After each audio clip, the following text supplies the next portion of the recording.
Hi everybody. ನಾನು last ವೀಡಿಯೋದಲ್ಲಿ ಇದರ ರೂಟ್ಸ್ ಯಾವ ರೀತಿ ಬಂದಿದೆ ಅಂತ ಹೇಳ್ತಾ ಇದ್ದೆ. ಸೊ ಬನ್ನಿ ಇದನ್ನ ಯೂಸ್ ಮಾಡೋದು ಹೇಗೆ ನೋಡೋಣ. ಸೊ ಫಸ್ಟ್ ನಾನು ರೂಟಿಂದ ಕೆಳಗಡೆ ಕಟ್ ಮಾಡಿಕೊಂಡು ಹಾಗೆ ಹಗ್ಗಗಳನ್ನು ಕೂಡ ಕಟ್ ಮಾಡಿಕೊಂಡು ಇದನ್ನು ಸಪ್ರೇಟ್ ಮಾಡ್ಕೋತಾ ಇದ್ದೀನಿ.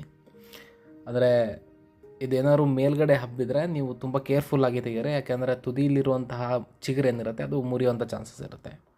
ಸೊ ಈಗ ಆಲ್ರೆಡಿ ನಾನು ಲ್ಯಾಂಡ್ ಪ್ರಿಪ್ರೇಷನ್ ಮಾಡ್ಕೊಂಡಿದ್ದೀನಿ, ಎಕ್ಸ್ಕವೇಟ್ ಮಾಡಿದ್ದೀನಿ. ರೂಟ್ಸ್ ಅಂತೂ ಸಖತ್ತಾಗಿ ಬಂದಿದೆ, ಮತ್ತು ಇದು ಪ್ಲಾಸ್ಟಿಕ್ ಆಗಿರೋದ್ರಿಂದ ಅದಕ್ಕೆ ಹಿಡ್ಕೊಂಡಿರೋದಿಲ್ಲ. ಸೊ ಈಸಿಯಾಗಿ ನಿಮ್ಮ ಕೈಗೆ ಬಂದುಬಿಡುತ್ತೆ.